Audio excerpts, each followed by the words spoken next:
tu es l'œuvre de la main de Dieu. Tu as créé les animaux par la parole. Tu as créé la forêt par la parole. Tu as créé la terre par la parole. Tu as créé toutes les choses par la parole. Quant à vous, Seigneur, Dieu a travaillé. Dieu a élevé une épée. Il va détruire cette personne-là. Tu as cherché la mort dans ta famille. Ce n'était pas un homme. Ce n'était pas la puissance de Dieu.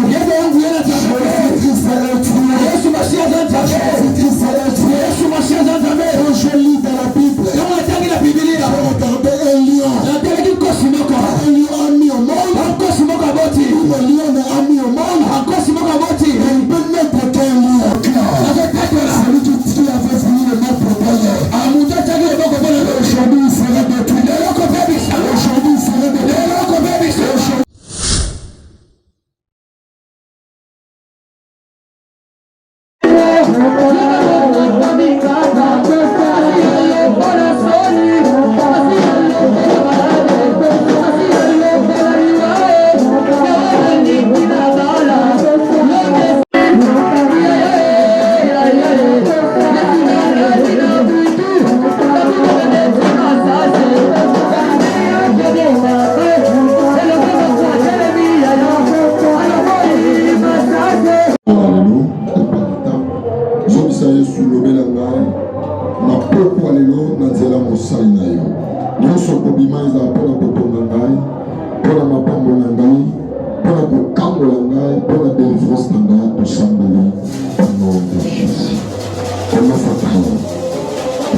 Est-ce qu'on peut acclamer très fort pour le Seigneur?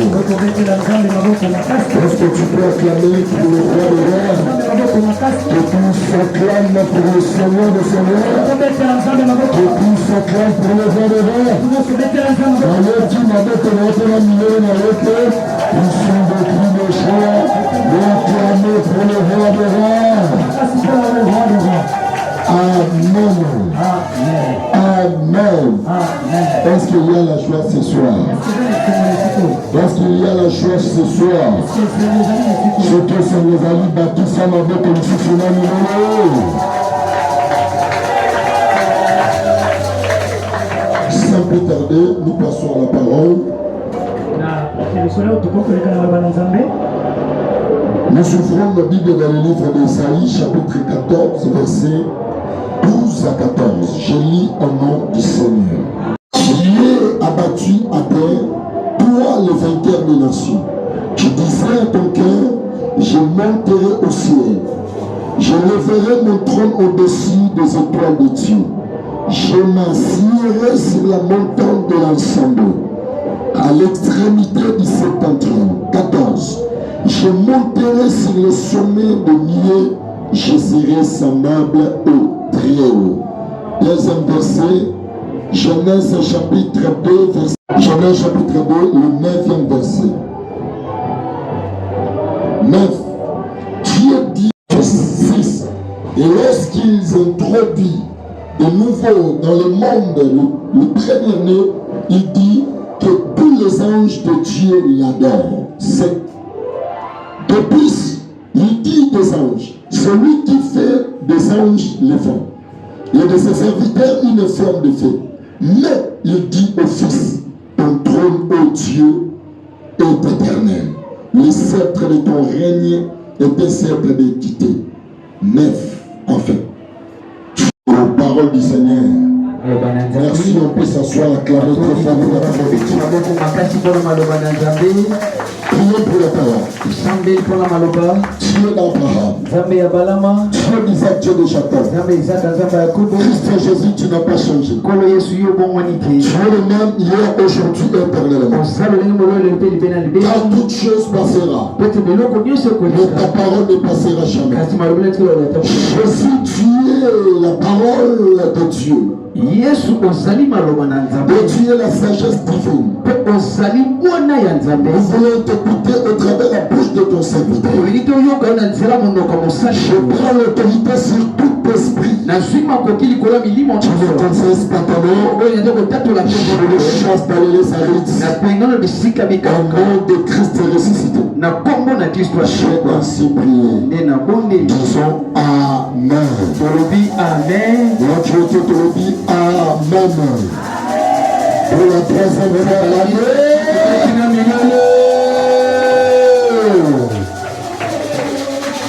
Jésus-Christ lui-même en œuvre.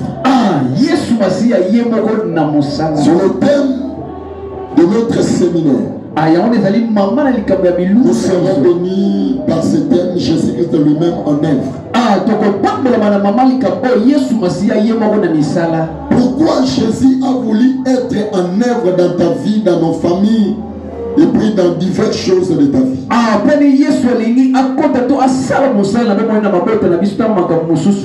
Et il veut lui-même parce qu'il a compris. Il y a eu des gens qui ont voulu faire de mauvaises œuvres.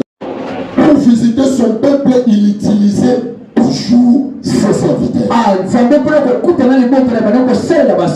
Dieu peut parler à son peuple. Il n'a jamais descendu lui-même afin de parler à son peuple.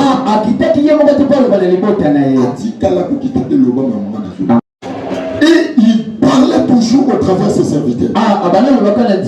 Il parlait à son serviteur. Et par après, son serviteur va parler au peuple le message que Dieu lui a dit. Et c'est alors le peuple seront sauvés. Nous avons vu cela au travers Moïse. Nous avons vu cela au travers David, plusieurs serviteurs. Plusieurs fois, même il a parlé dans la bouche de Jérémie le prophète. Même ce qu'il a parlé dans la bouche de Daniel. Nous sommes en train de le vaincre aujourd'hui. Il a parlé à la bouche de Daniel de choses qui devaient arriver dans le dernier jour. Tout ce que nous voyons aujourd'hui, parmi les 90 prophéties de la fin du temps, il y a plusieurs prophéties qui étaient sorties dans la bouche des prophètes. Et pour vivre les œuvres de Jésus dans ta vie, il faut lui écouter et comprendre il est qui. Et de le connaître, il est qui dans ta vie. Et il opère ses œuvres. Et comment il peut opérer dans ta vie. Pourquoi Dieu a décidé d'envoyer son fils. La Bible dit dans le livre de Ésaïe chapitre 14. Là, c'est un message que le prophète Ésaïe il est en train de dire. Il nous fait voir des choses qui étaient survenues là-bas dans le ciel. Parce qu'il y a 3 ciels. La connaissance de la parole. Cela veut dire il a mis à lui le don de parler. Et il lui a nommé les anges du message. Et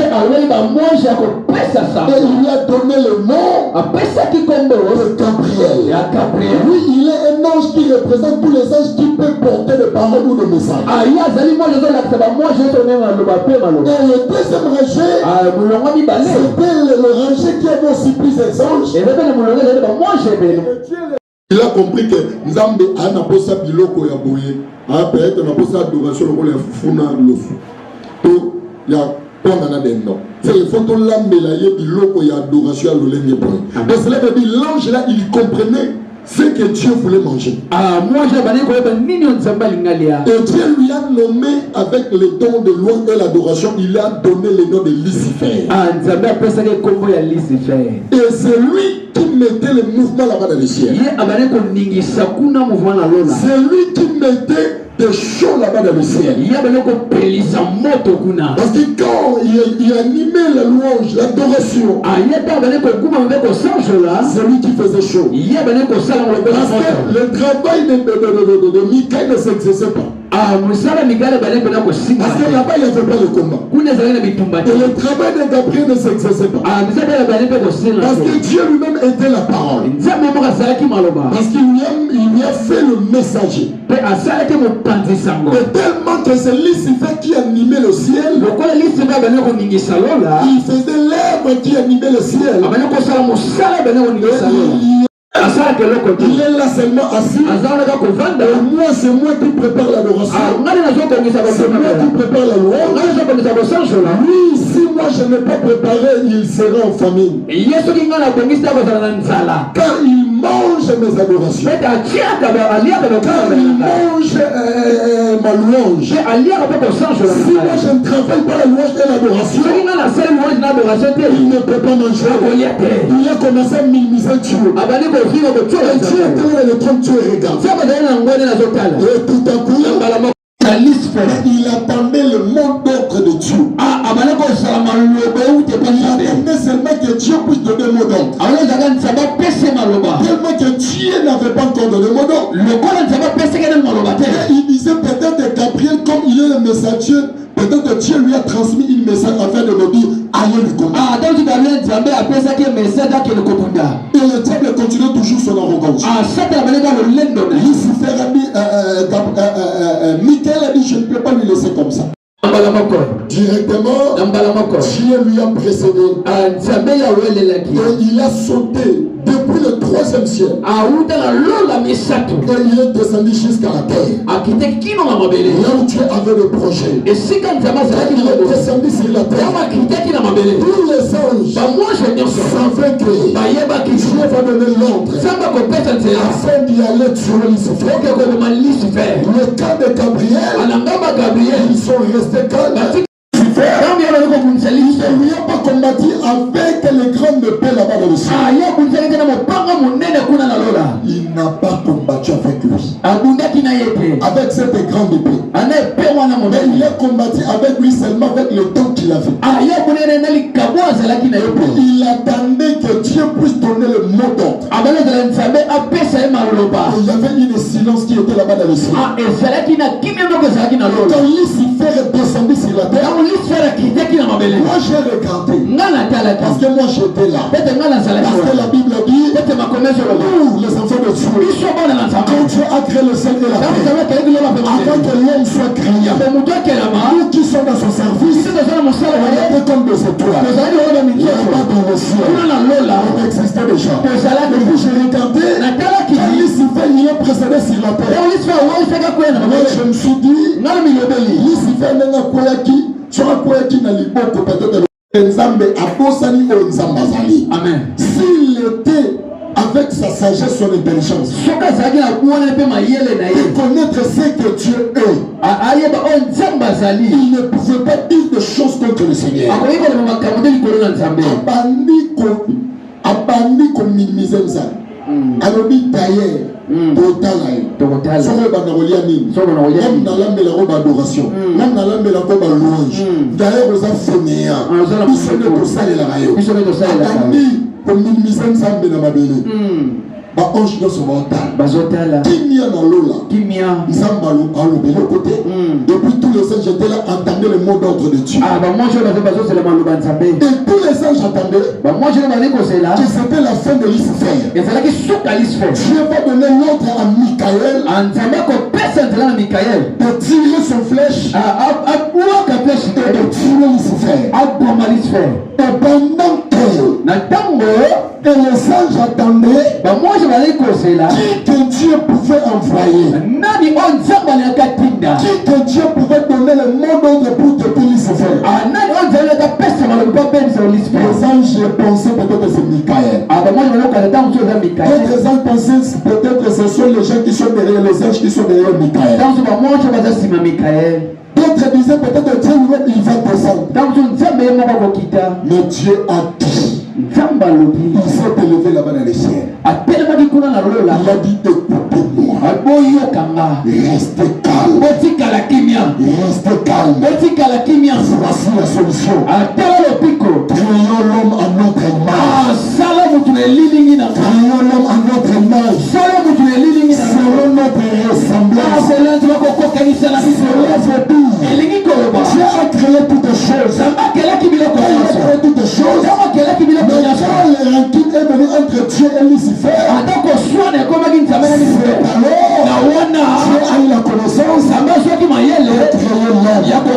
Toi, tu as été existé. Quand le régime de Dieu et de Lucifer a été provoqué. Ange nyonso baozela nzambe apesa ordre na Mikael pour détruire diable. Mais nzambe atelemi alobi kimia. Solution ezali nini? Tosala moto na elili na biso afin qu'il fasse quoi? Dominer sur qui? Sur le diable qui sont sur la terre. Dieu a créé l'homme en son image. Pour faire quoi? Pour détruire Lucifer. Il a créé l'homme en son image. Il a donné la puissance. Il a donné de l'autorité. Le Satan a boit comme un c'est celui qui t'a créé. Tu peux te lever un ingénieur, c'est lui qui t'a créé. Pendant minimiser, je crée une autre semblable comme moi. Je le nomme par le nom de l'homme. Je lui donne mes capacités. Tu es là, tu es l'œuvre de la main de Dieu. Tu as créé les animaux par la parole. Il a créé la forêt par la parole. Il a créé la terre par la parole. Il a créé toutes les choses par la parole. Quand ta fou c'est moi, Dieu a travaillé. Il y a eu le temps de salut semaine. Il y a de l'importance au ciel de Dieu. Voilà pourquoi tu ne peux pas faire peur aux démons. Dieu ne nous a pas envoyé de combattre les démons. Dieu ne nous a pas envoyé aller combattre la maladie. Il y a des amis qui Dieu nous a donné le pouvoir de combattre Lucifer. Tu as la capacité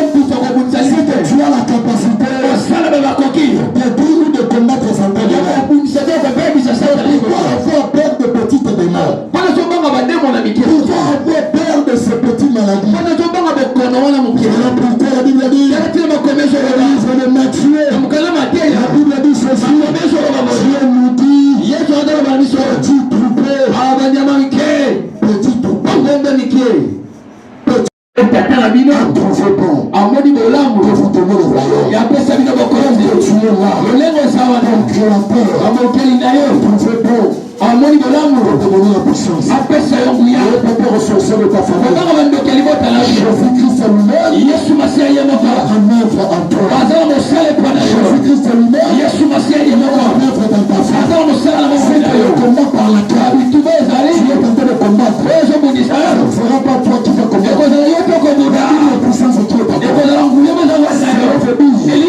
Quand Lucifer a compris que Dieu a donné à l'homme une grande puissance, il a séduit l'homme. Il a levé l'autorité, le pouvoir et la puissance que Dieu avait mis à l'homme. L'éternité qui était à l'homme a quitté son corps. L'homme est devenu un homme normal. Il a commencé à souffrir. Il a commencé à souffrir. Et Jésus a regardé. Et Dieu a regardé, pardon. Là-bas dans le ciel. L'homme qui était ma solution. Lucifer lui a séduit. Et lui a déployé toute la puissance que je lui avais donnée. Lucifer a beau Azui à sa campagne. Il a dit ici sur la terre c'est moi. Là-bas dans le ciel c'est toi. Il a dit la terre est devenue mon propriété. Dieu était là. Assis dans son trône. Il a commencé à regarder. Maintenant je vais envoyer qui est-ce que je peux envoyer? Peut-être Michael. Peut-être Gabriel. Les conditions sont différentes. La personne par laquelle tu devais aller combattre Lucifer, il ne doit pas aller combattre comme vous les anges. Et comme j'aime l'homme, la personne qui doit aller lui combattre doit aller comme un homme. Michael a habité. Michael est reculé.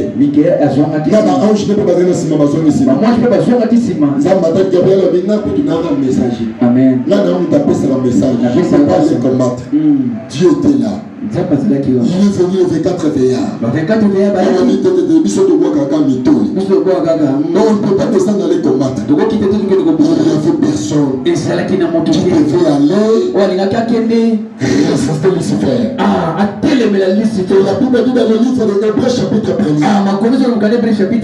Hébreux chapitre 1 verset 2. Amen. La Bible dit ceci. Dans ces derniers jours, Dieu nous a parlé par son Fils. Il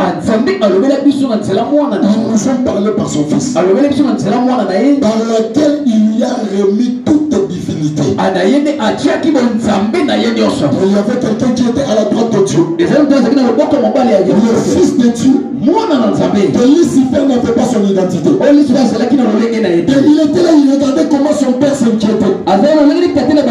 Pendant que son père s'inquiétait, le Fils a dit à son père: oh Père, envoie-moi. Il a dit: non, toi tu es comme moi, tu es Dieu. Tu ne peux pas aller descendre, aller combattre. Il dit: non, envoie-moi. Mais tu vas aller avec quelle qualité? Il a dit: je descendrai étant homme. Je vais descendre comme homme. Je naîtrai comme un homme. Je vais manger comme les hommes mangent. Je vais vivre comme les hommes vivent. Mais je ne vais pas pécher comme les hommes. Jésus, il est né étant homme. Il a grandi comme homme. Il mangeait ce que les hommes mangeaient. Il ne s'est pas comporté dans le péché comme les hommes. Il a grandi étant homme. Mais il était différent de son. Alors pourquoi la Bible dit ceci dans le livre de Genèse chapitre 4 verset 1. Pendant que Jésus devait préparer son ministère, de s'ordonner, de changer, de devenir le peuple. C'est qu'il n'avait pas de précision qui était Jésus. Il ne savait pas l'identité de Jésus. Il était le Fils de Dieu. Et il a cherché de savoir l'identité de Jésus. Mais il n'a pas pu le connaître. Mais il avait connu l'identité de Jésus à la croix. Quand Jésus est monté à la croix, il a donné sa fille pour aller récupérer le pouvoir, la puissance, l'autorité que l'homme avait perdu. C'est alors que Lucifer a su que celui-ci, il était le Fils de Dieu. Même le jour de son baptême, quand Jésus est entré dans l'eau, quand il est sorti, il ne voit parler dans le ciel. Lucifer n'a jamais toujours cru. Il n'a jamais cru. Il faut prier. Parce qu'il n'avait pas la connaissance que Dieu pouvait avoir un fils. Il croyait seulement peut-être que c'est Élie ou un prophète.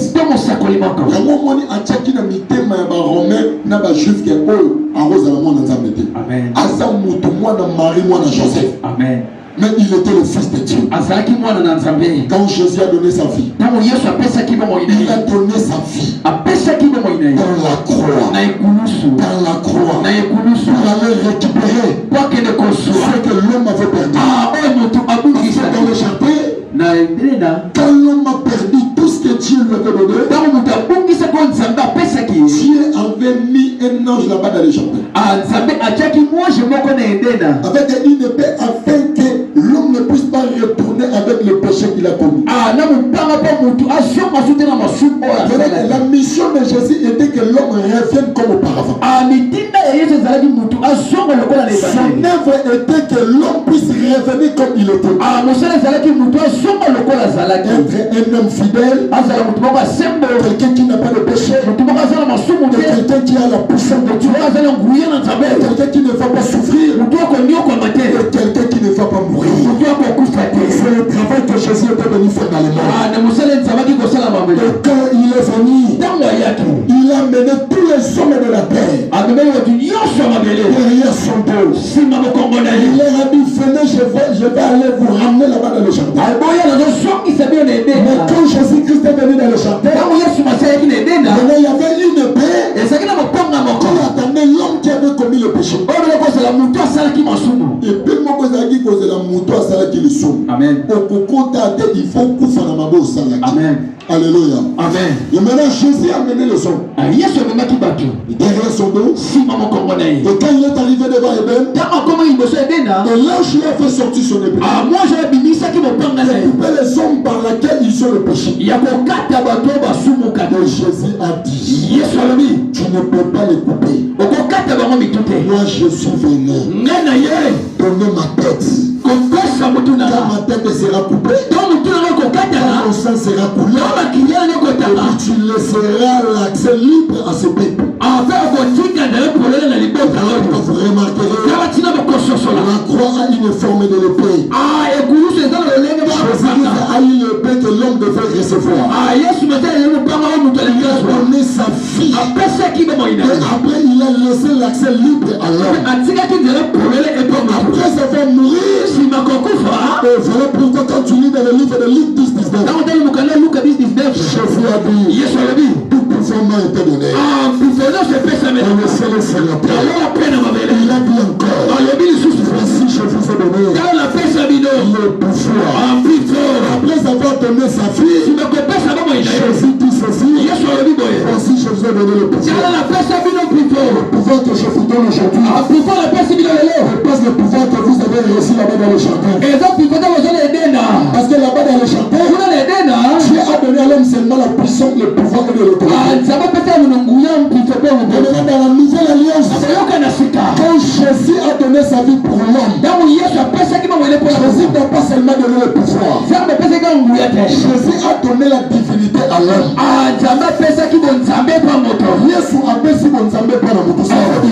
Il est entré dans le corps de l'humain.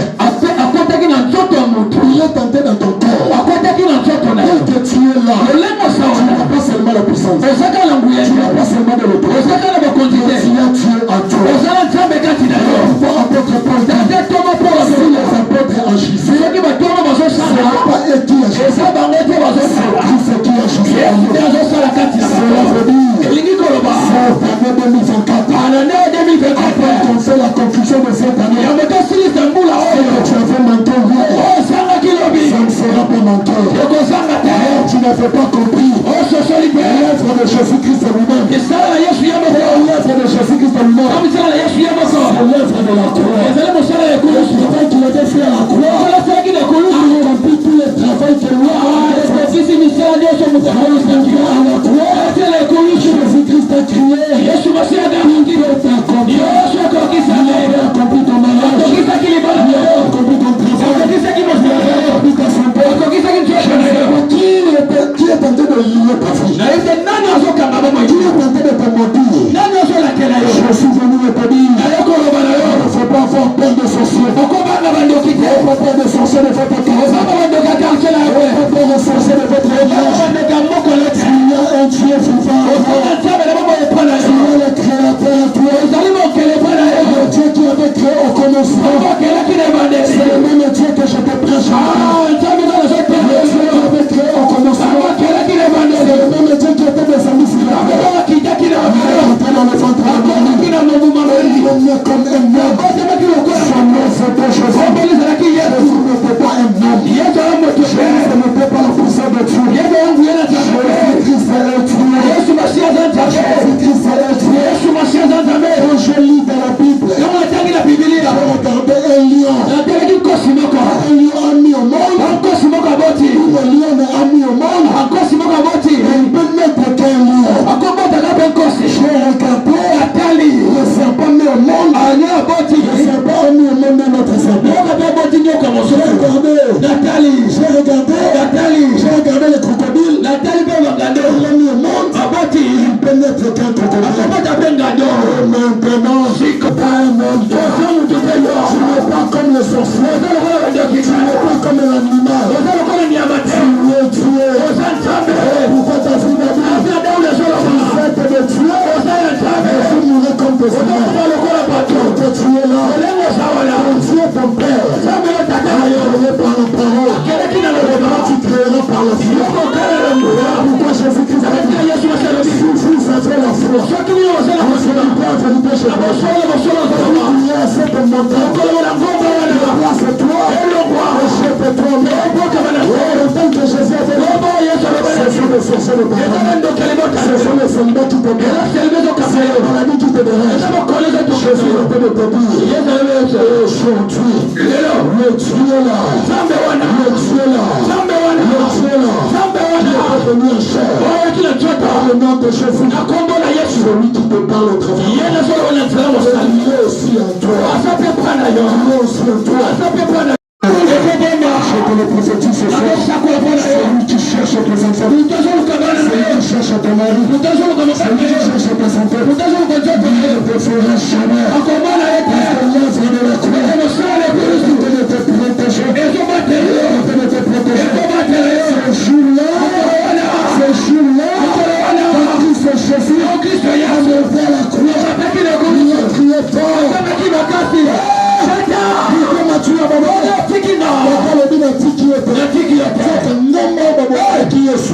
eza na forme ya mutu etongola mutu na ye ebebisa mpena mayele na ye mutu ne esalaka te okobundaka mutu aliboma te parce yo eza maye ye mutu esalaka te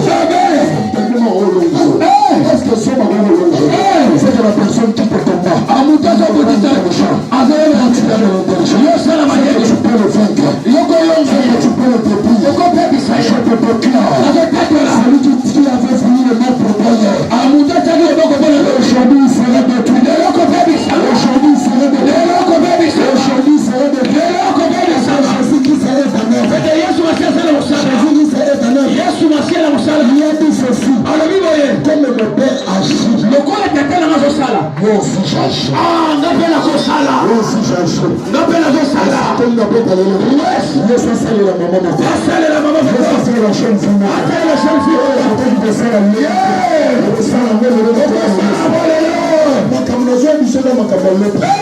moi je n'aime pas la persévérance. La persévérance est liée à la hausse. Moi j'aime la foi. La foi c'est maintenant. Si tu es devenu malade, tu seras guéri. Si tu es devenu malade, tu auras des solutions. Ce n'est pas le problème de ta mère. Il y a qu'à te continuer à régler. Il y a qu'à te continuer à parler. Ici chez nous il n'y a pas de permanence. Si tu fais avec ta maladie, tu vas rentrer ton lit. Si tu fais avec ton problème, tu vas sortir de la fonction. Je te le prophétise. Que la maladie commence à sortir. Que le problème commence à quitter ton corps. Les gens t'avaient lié dans votre village. Je te le déclare. Les gens de votre village vont libérer ce soir. Libérer ce soir. Libérer ce soir. La Bible dit ceci. Ce jour-là, Saoul a choisi David d'aller combattre Goliath. D'aller combattre Goliath. Goliath avait une épée. Il avait une épée. Il avait jeté sur David. David avait fui cette épée. Mais cette épée n'était pas encore tombée. Ça a traversé des siècles. Ça a traversé des années. Ça a traversé des siècles. Ça a arrivé jusqu'à l'Anse-Héros. Ça a venu jusqu'à l'Anse-Héros. Et cette flèche est venue pour chercher le champ à le détruire. Le Christ est Jésus. Il a dit David, il avait fou cette flèche. Et moi, j'ouvre mon corps. La solide de la main. Il ne peut que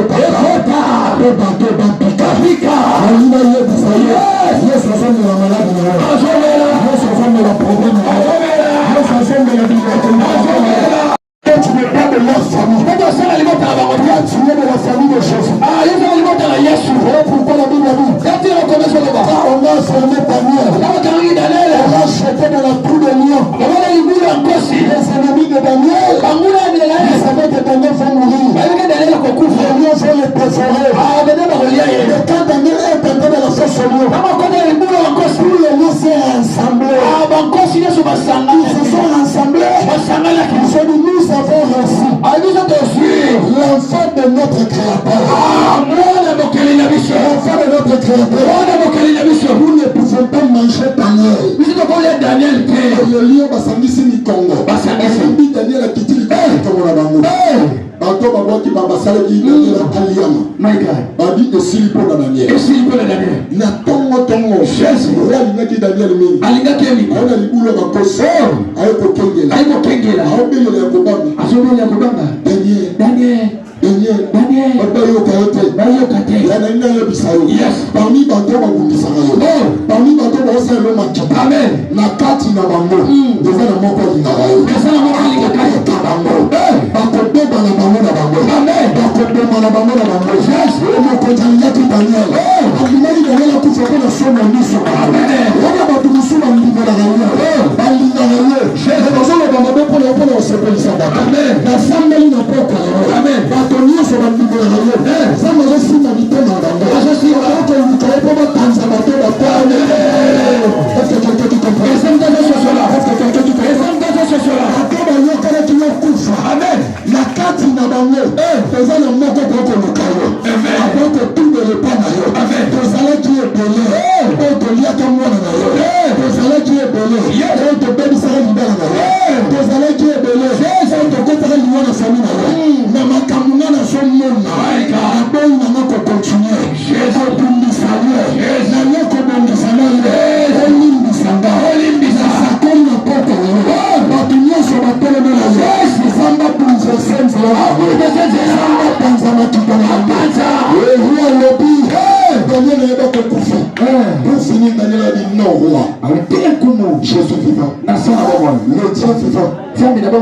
Il a fermé la gueule des lions.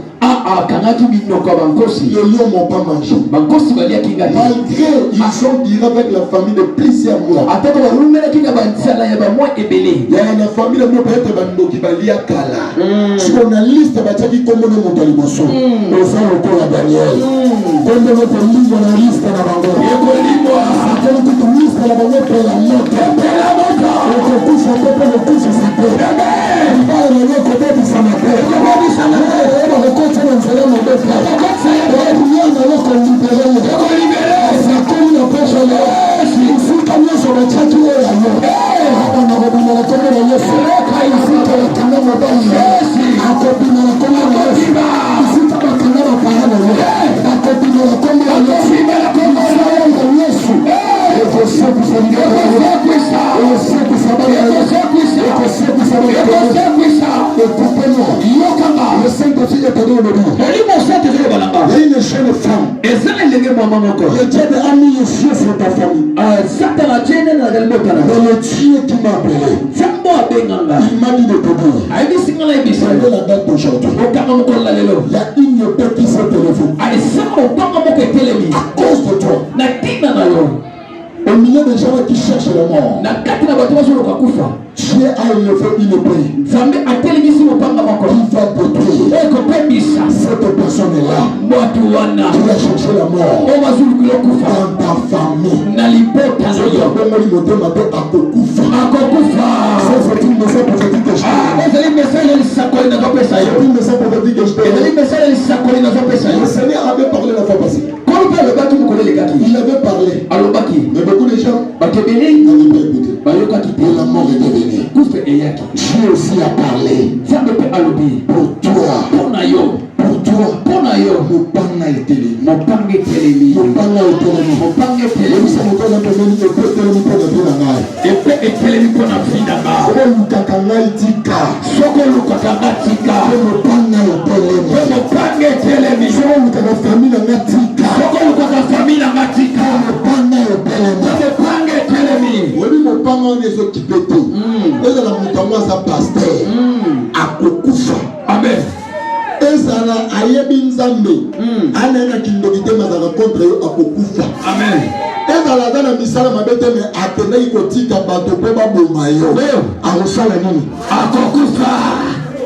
Ezala fandaki. Yes. Isika bazali kobomisela yo makita. Akosala nini? Akokufa. Voilà pourquoi Galatina a levé la paix. Longola kobanga. Tu es intouchable de Dieu. Osamuto basimba katela jamais. Intouchable de Dieu. Ozali muto basimba katela. Tu es intouchable de Dieu. Ozali muto basimba katela. Le réveil que Jésus a fait. Akosala Yesu sala. Ne peut pas aller en vain. Et quand quelqu'un a pamba te. Il est là pour te servir. Et c'est pour esaler la yo. Il est là pour te servir. Et c'est pour esaler la yo. Daniel a piqué. A piqué. Moi le bibo bimisela ngai ya kobata. Bimisela ngai ya kobata. Babimisi ya kobata. Babimisi ya kobata. Wala bibo benga bato nyonso oyo bafundaki Daniel. Benga bango, je peux les récompenser. Na lingina futa bango. Daniel batalela kop mususu ali ngape kutu. Ngape. Nakombo Daniel. Alléluia. Ne batonga été. Batonga été. Ko balate ka kimite mamabe. Quand ils se sont venus. Tambayaki. Roi dit. Kumu alobi. Be fongola ba mona ne Daniel miko ne tigalaki. Tango bazo fongola. Tango bazo fongola. Roi bisi batunae. Ayibisi batunae. Ko bana robulaka bango moko na kati ya libulu. Alléluia. Yoni bato mususu bakufa na famille mobimba. Parce que bayaki tata lobi ngape na lobaki. Ngape na lobaki. Lobi ngane na tonga ki makasa. Na tonga ki. Ona lobi biso pe to continue yake. Na sakoni na poko lelo. Mutu nyese kota na nzela na yo. Oya chaka na loba. Yes. Nikolo na kombo na yo. Yes. Na kombo na bana na yo. Na kombo na bana na yo. Bona fina yo. Na fina yo. Fina tele donga. Na sambali na pesha. Yes. Abebe sama. Abebe sama. Abebe sama. Abebe sama. Abebe sama. Abebe sama. Abebe sama. Abebe sama. Na sambali na poko lelo. Yes. Mutu nyese. Oya lingini bana na yo. Oya lingini yeso wa mate. Amen. Oya lingini wa fonsepe. Oh Jesus. Na sambali na poko lelo. Abebe sama. Abebe sama. Abebe sama. Maladi babakela to yo sipota ki yango. Bambasi babakela ko no sipota. Ya makoli, ya loboko, ya nzoto, ya lolenge nyonso. Alléluia. Amen. Tellement batule bazala mitema. Nous avons melisa mwana. On a jeté même les masses dans les seins. Ah, bon, il était massou dans les bénis. Ça c'est une sorcellerie. On est sorcellerie. Mais Dieu là, il va faire ça dans un. Amen. On a dit à moi la vengeance. Et à moi la rétribution. On ne se montre pas de Dieu. C'est même le rassemblement.